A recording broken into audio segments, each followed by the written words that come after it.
Welcome to Direction Northeast. Hello, I'm Chris Mitchell. This program is a presentation of the Mass Communications Department of Northeast State Community College and is produced by students through the college's video production facilities. Females ages 16 to 24 experience the highest per capita rates of intimate violence at a rate almost triple the national average. According to Journal of American Medical Association 1992, over 50% of women killed in the United States were killed by male intimate partners or ex-partners. This edition of Direction Northeast is about abusive relationships. We'll begin discussion after this.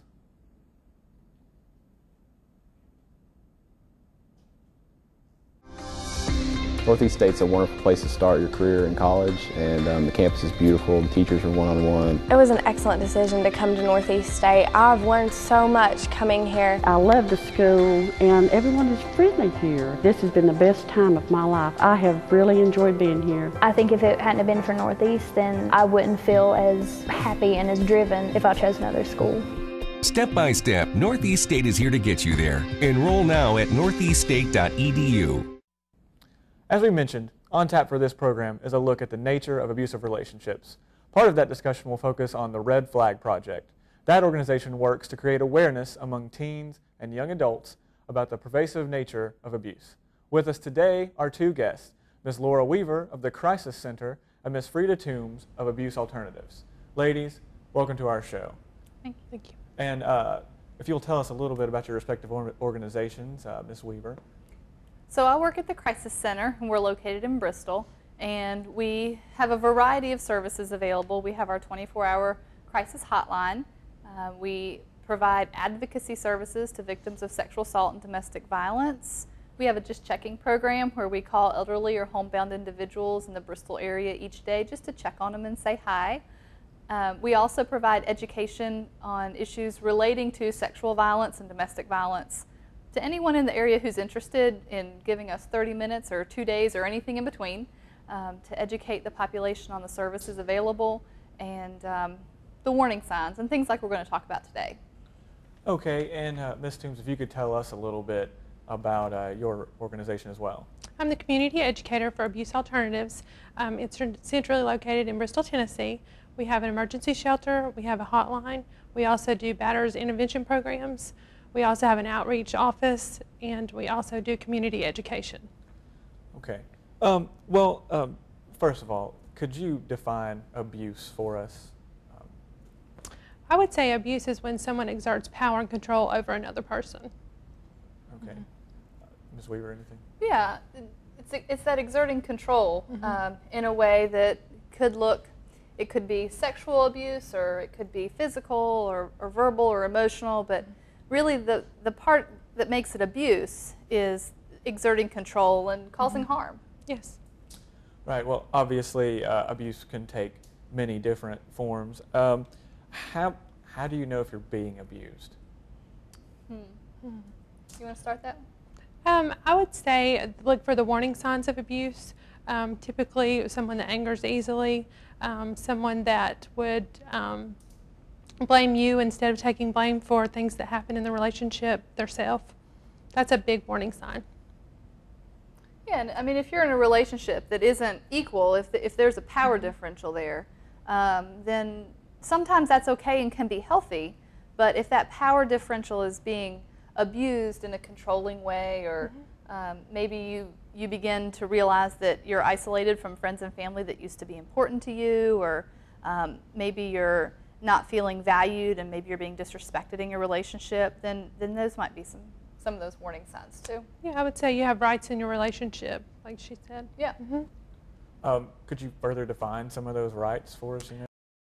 One of the things that both of us see, and especially in our education programs, is that people have the misconception, I guess, that if I'm in a relationship with somebody, then I have to do what they want to do when they want to do it, and it's my job to acquiesce to that, I guess. And one of those important rights in a healthy relationship, we think, is the right to make some of your own decisions.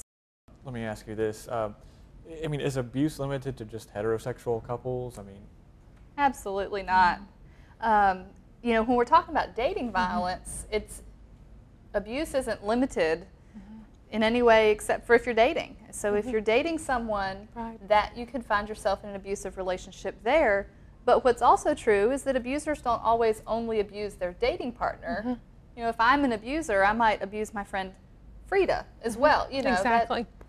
abuse can happen in all different types of relationship. Intimate partner abuse is going to happen between any intimate partners, regardless of gender or age or orientation. Yes. Well, if you find yourself the abuser in a relationship, what should you do then? We offer services through our agency, a batterers intervention program, and you can go and call our hotline, and through that hotline you can get set up to go attend that course. And what it is, it teaches behavior modification for the abuser. It's a great service. Yeah. Yeah. And you know, if you find yourself inflicting harm on or exerting control over your partner, I think that realization is key to getting help. Both of our hotlines are available. We would, of course, refer an abuser to the batterers intervention program that Abuse Alternatives offers. But getting help for yourself as an abuser is really important. Recognizing that you're abusing is that first step. And then there are people here who would want to help you change that behavior. Right. I mean, first you want to stop. You want to step away from that situation if you find yourself in that situation where you feel like you're going to be abusive. And then step outside, because most abusers don't stop that behavior on their own. They need some form of counseling or something like that. Maybe you get that on your campus, or you know, call our hotline and we could set you up with the service. Yeah. Well, what are some of the myths and realities of dating violence? We could talk for hours about myths and realities. Yes. I think a big one is that it's her fault. Why doesn't she just leave? We hear that a lot, and it's not always that easy. A lot of people have emotional ties as well as fear of the abuser, so they're afraid to leave the situation. So it's easy to sit back and say, you know, why doesn't she just leave? You know, why don't we ever say, why do they not hit? Yeah. So the relationship started at some point. You know, like the abuser, whether it's male or female, was romantic and kind, and something about them brought the other person into the relationship. And those good qualities are often what would keep an abused person in that relationship. And it's important that we as helpers recognize that there's some kernel of goodness in the abuser, or whole ear of kernels of goodness in the abuser, or the relationship wouldn't have started to begin with. And so recognizing that there probably is that emotional attachment, that love, or maybe there's financial dependence, or there's children involved. Or, you know, you talked earlier about whether or not this is just in heterosexual couples, but if I'm in a homosexual relationship, then maybe leaving my abuser would require me coming out to my friends and family. And so that's another reason why people don't always leave their abusive relationships. Definitely. One of the myths that we were talking about before the program was the myth that all abusers are male and all victims are female. And we know that that's not true. Right. Well, what about psychological abuse over physical abuse? Is that becoming more predominant, or is it about the same, or? I'd say what we find with that is a lot of times people that are using psychological abuse have been physically abusive before and maybe have gotten in trouble for it, maybe through law enforcement, had to go through legal proceedings. So then they result to the psychological behavior because they don't think they'd be arrested or get in trouble for that. So a lot of times they'll use the psychological behavior, or it can be used in conjunction with the physical behavior as a means of control. Because a lot of times, you know, the thought of getting hit is just as bad as getting hit, according to some of the victims we work with. And also the physical scars, a lot of victims tell me the physical scars heal, you know, but the emotional scars are still there. It's really hard for them to get past that because they hear those same words every day and feel that way. And, you know, some of that psychological abuse might look like manipulation. If you loved me, you would. Or you need to because you're my partner. Some of that psychological abuse might look like breaking things. You know, maybe the abuser never lays a hand on their partner, but they're breaking stuff around the house or kicking the dog or throwing things to show or exert the power they have. Yeah. You know, punch the wall beside her head or beside their head, you know, very, very similar things like that. And one of the things we're seeing as far as dating relationships is an increased use of the rumor mill as a way to control or manipulate the partner, spreading rumors or spreading pictures or using the societal impact to control or put fear in the heart of a partner. Well, we've obviously discussed some of the myths of, abuse. What are some of the, realities of abuse? What do we look for on that stuff? No one deserves to be hit, no matter what.